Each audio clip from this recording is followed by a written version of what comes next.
Good evening. I think it's getting late for our colleagues sitting in Asia, so even for our Europeans, getting slowly to the late evening hour. So I'll try to be brief and short, and but maybe a bit confusing with all the challenges we're facing in trying to bring data to the most data poor environments, maybe in a nutshell. I'm sharing my screen. Let me see how this works out. Starting, I hope you can see my screen. We have it, yes, it's on. Okay, great. So I'm presenting a work which is like a combination of several research initiatives, projects, also related to a lot of training. So we're combining also training with research, and it focuses into areas where you have huge data gaps. So a bit like a nice storyline you arranged, Richard, starting with Nana, who also looked into really data poor environments and to bring base data to maps where data are really missing.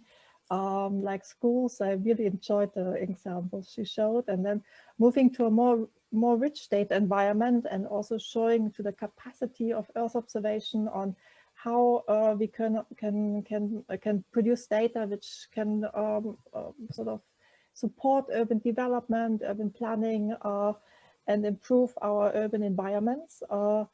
And now I'm zooming back to the really data poor environments with many examples, very much focusing on African examples, because a lot of the research we are doing presently is focusing on Africa, where you see a large and a major urbanization evolving, and also where data are typically totally missing, which you also see on this very small snapshot. And I'm coming back to this, where basically most of the buildings are not there. And if you want to do any kind of planning or modeling, this data are really just missing and bringing really huge errors to data models. Yes, and basically I'm compiling work of ongoing project. Also, I make reference to works of colleagues I'm collaborating with, and I sort of highlight certain aspects of it. So what is the context is we are living in an urban age, so we know that the majority of the population is living in urban areas, and when we focus to away from the global north or the high-income country and going with a focus to the low and mid-income countries, we know that there we expect a majority of the population increase in the coming centuries. And unfortunately, also referring to Nana's presentation, we know that the majority of this population will not end up, unfortunately, in the nicely planned and serviced urban areas, but in the settlements, which you see as an example of Kibera slum in Nairobi, Kenya, where basically the living quality is very sort of, it's a very compact urban environment.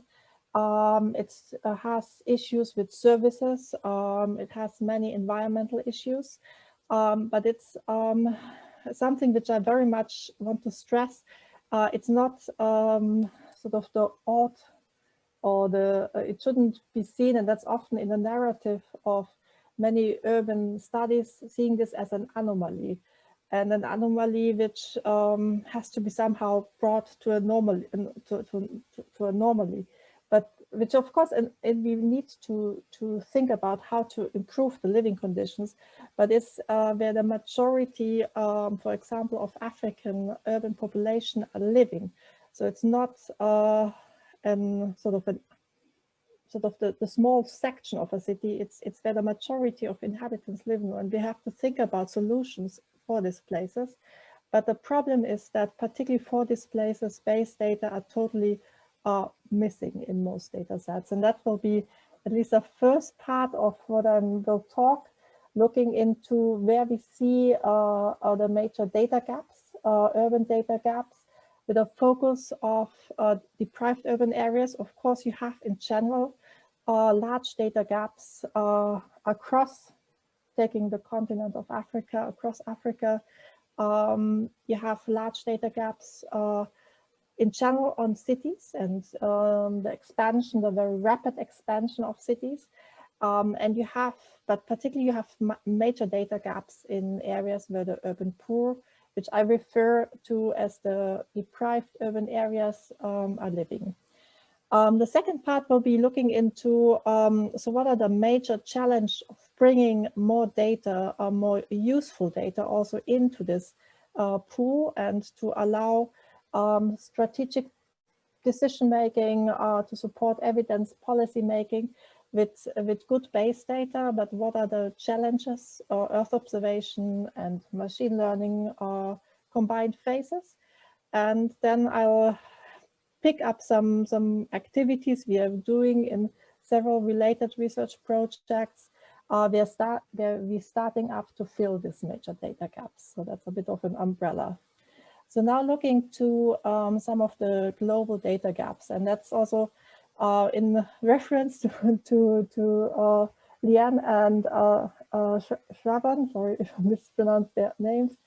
So we have major data gaps about, for example, all in context of environmental conditions. Like on the left side, you see an example of an urban heat island modeled over small, very densely built up urban areas, which you maybe refer to as slums.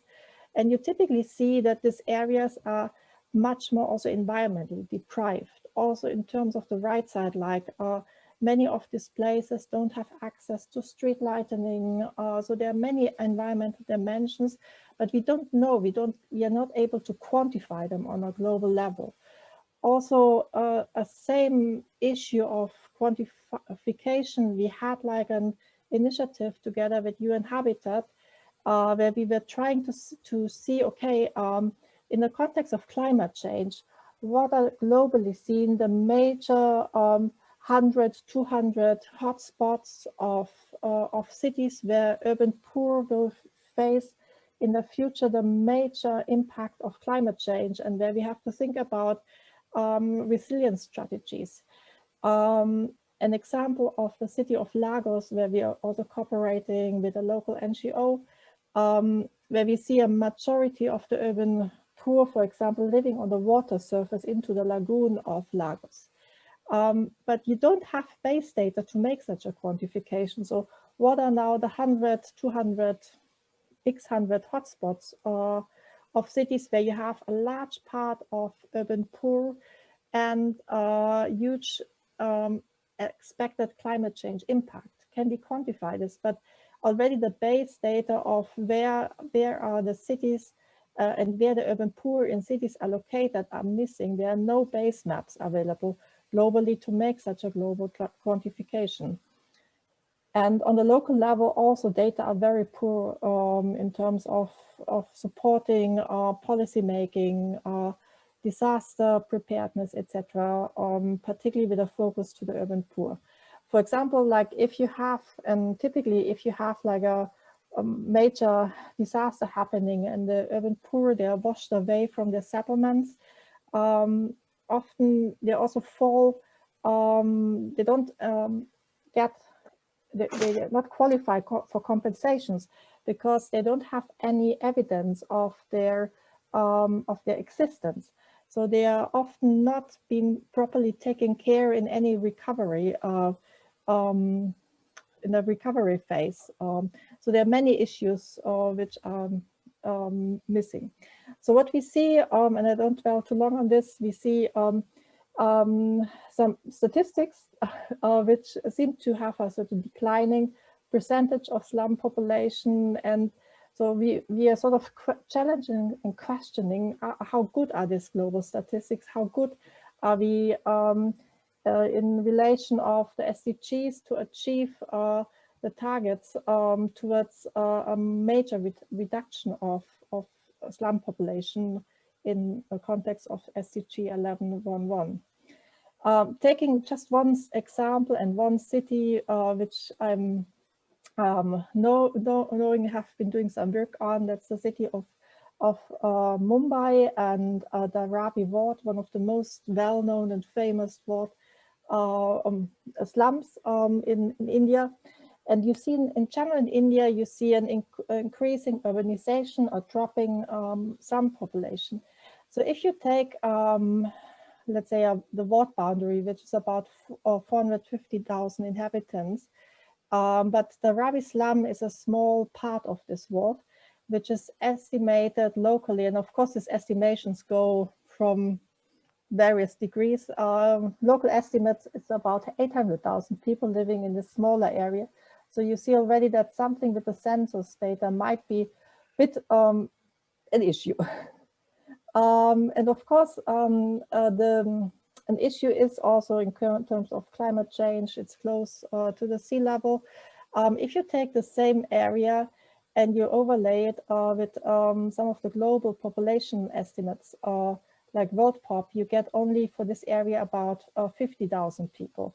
So only a very tiny percentage of the population really living in these areas, because of global population models typically fail in this high density settlements. Another example, so not only that the number of people are not accounted, but you also have, and that comes from a previous project we did on the city of Bangalore in India, that large parts of areas are also not accounted, which has to do in this case of Bangalore with the fact that these settlements are very temporary. So there's a very high dynamic of the settlements. So they are rapidly growing because of, for example, construction work. They're disappearing and coming back in the example you see on the right. And to capture this rapid dynamics is often that base data are not, or the way data are produced and collected are not capturing this rapid dynamics. But there's also a political process in India about slum declaration, where typically many temporary settlements are not covered and the populations are simply not counted.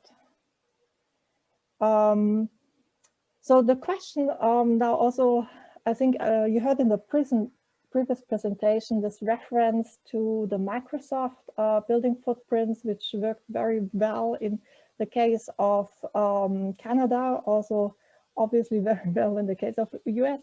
And it was, I think, a great initiative also to release a first launch of this data set for Uganda and Tanzania. And you see now on the left, the building footprints over low density area. And it's accounted for quite high accuracy. If I'm not wrong, something like not as high accurately as in the US and Canada. It's like 70–80% accuracy according to official records. But if you open this data set on the very densely built up areas, and that's even not a very high density built up area, this example is Uganda and Kampala, you see basically the data set is majorly omitting the high density settlements. A similar situation is shown also in the city of Dar es Salaam. So on the left, you see a very high density settlement, which is locally referred to an informal settlement. In Dar es Salaam, you have about 70% of the population living in informal settlements. And you see either buildings are huge agglomerates and huge blobs of buildings, or are totally omitted. If you, in the same city, that's also the city of Dar es Salaam, and it's not saying the algorithm is totally wrong, but typically it works quite well. In this case, it's a nice gated community where we did some previous research. So this is captured quite well, while surrounding slums are not captured. Up there, that's also a planned urban area, so this captures well. Here in the southeast, it's not captured almost at all. Another data set, and that's now comparing, it's for the city of Nairobi, and Nairobi is a very particular city because you have an extremely extremely high build-up density in the deprived urban areas, where you have about 60% of the inhabitants of Nairobi live in deprived urban areas, locally referred maybe as informal settlement slums. And this is accounts for only 4% of the total build-up area. What you see in the case of the OpenStreetMap buildings, they are fairly well representing, but they only represent here in one of the few spots of Nairobi, which is Kibera slum. There was a project and they have been quite well digitized slum buildings, but most of the slums, again in Nairobi, are not covered. But even when you zoom into the buildings, you see that not all buildings have been well captured, and particularly the smaller one and the very complex shapes are also not captured in the OpenStreetMap buildings. Now, taking a new data set of WorldPop and Maxa buildings, which are produced also with an AI algorithm and half a meter resolution Maxa data, you see that they are better doing in principle. So it's a building count which is offered in a 100 meter grid. So if you, it gets closer as compared, for example, to the Microsoft buildings, but already still it only captures about 70% of the OpenStreetMap buildings, which I would say an estimate in this area, maybe it's about 80% capturing the buildings. So if you think about a possible capture, it's maybe about 50 to 60% of the buildings are captured. The problem is that this type of data flow into global population models, and they flow into estimates, for example, for climate change model, disaster models, and therefore there's a major underestimation of population in risk in such deprived urban areas. And that's a small experiment we did some time ago in the city of Dar es Salaam, where we compared like a bottom-up and a top-down estimation model. The bottom-up is using data from Slum Developer International combined with household survey data, some VGI data, and the top-down model is using simply census data, and we get to on a city scale a difference of about 2 million people. And this shows the margin of uncertainties due to the sort of the often very inconsistent, limited data available on deprived urban areas. So in general, let's say as a conclusion, we see a huge importance of for many applications to bring better data, particularly on deprived urban areas. They are relevant for many aspects coming from climate change. I've been referring to urban health. We are still not able to quantify, for example, differences in life expectancies between deprived urban areas and better off areas. Estimates are maybe about 20 years of life expectancies, depending to cities. A major issue is also for planning service, because data are not available often for sampling designs. Deprived urban areas are totally undersampled, meaning that often in service they are totally even not existent, and therefore we don't understand conditions, and we totally overlook issues, which is an important aspect in many disciplines. So I think I should continue.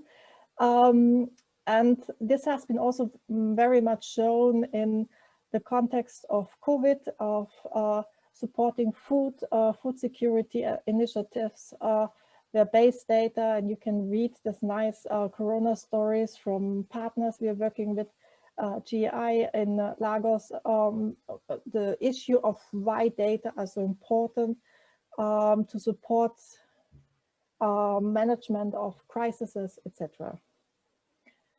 So now what machine learning and the challenges we are facing to bring data to support bridging such data gaps. And I will address very briefly 6 major challenges, going from scalability, transferability, the importance of the local context, the understanding of that we need to combine data, Earth observation data with social science data, the importance of validation, and the issue how to deal with privacy and possible consequences of the data we are producing.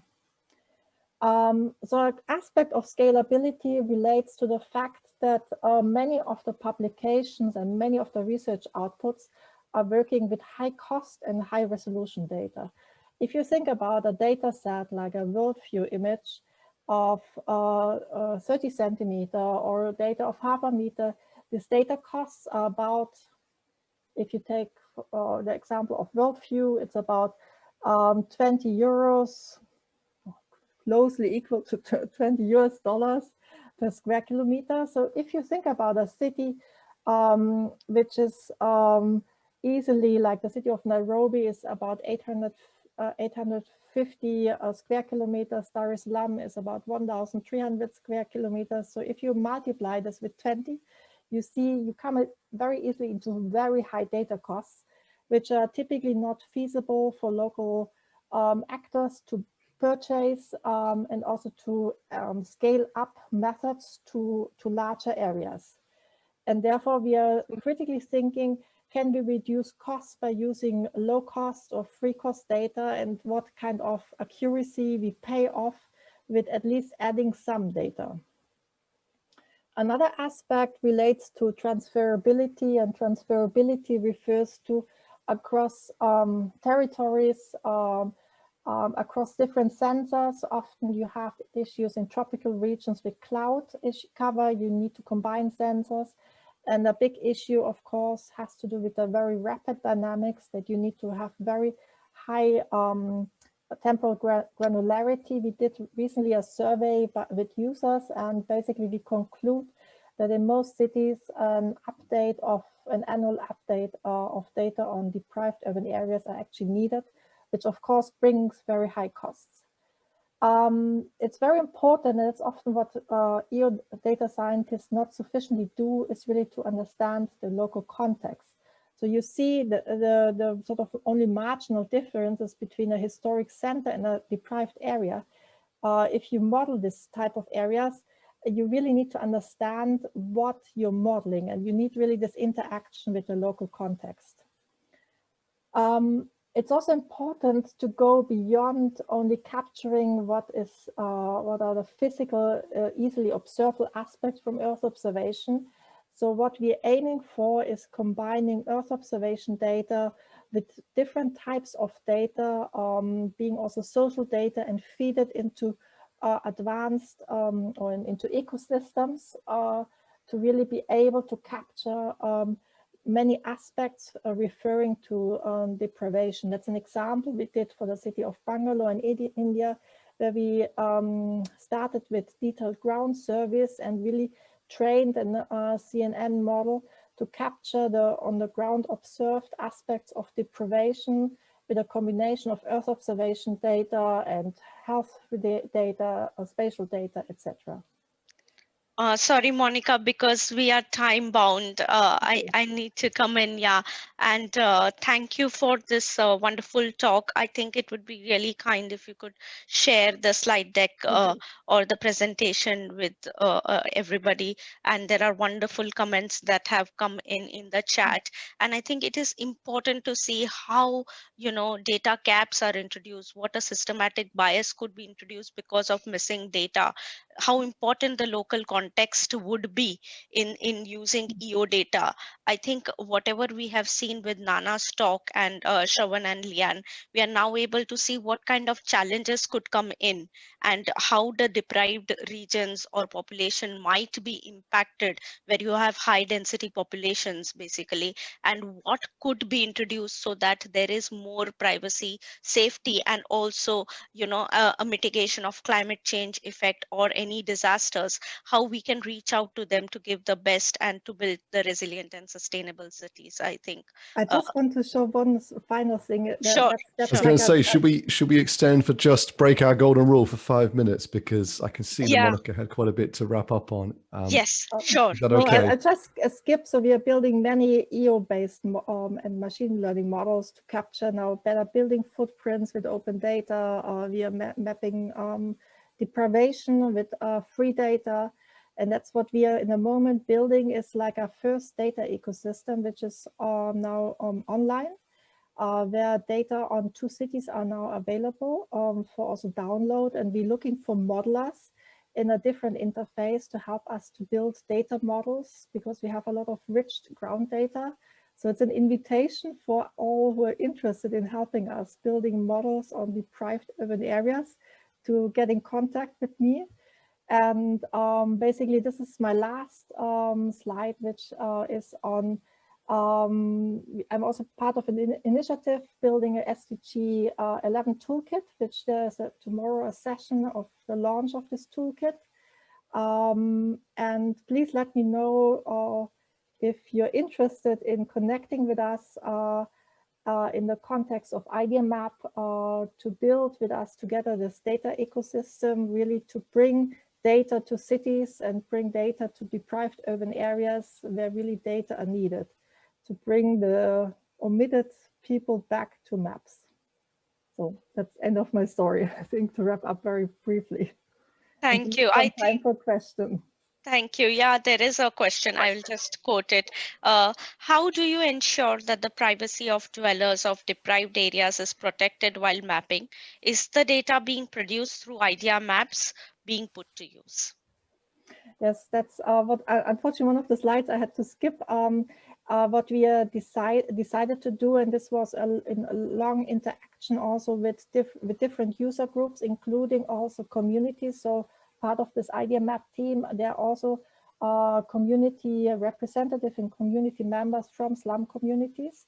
And we are working with a gridded system showing only a degree of deprivation, because we are also very much against only pinpointing to the slums, making only slum maps with boundaries of slums, but seeing the city as a whole and seeing that you have in each grid cell a value which is either zero deprived, where you have maybe a nice villa with a swimming pool, to extremely deprived. So seeing it as a gradual phenomena and not only seeing the slums as islands of cities. That's what we are trying to do to protect some privacy. And of course, very important to have slum communities part of it, that they can interact and also object with the way we are producing data on them. Thank you. Thank you so much. And I think it was so insightful and understanding the challenges that we have been facing. And definitely we will be able to help the deprived areas with understanding these challenges and putting some thoughts while we design our applications itself, putting in thoughts over there.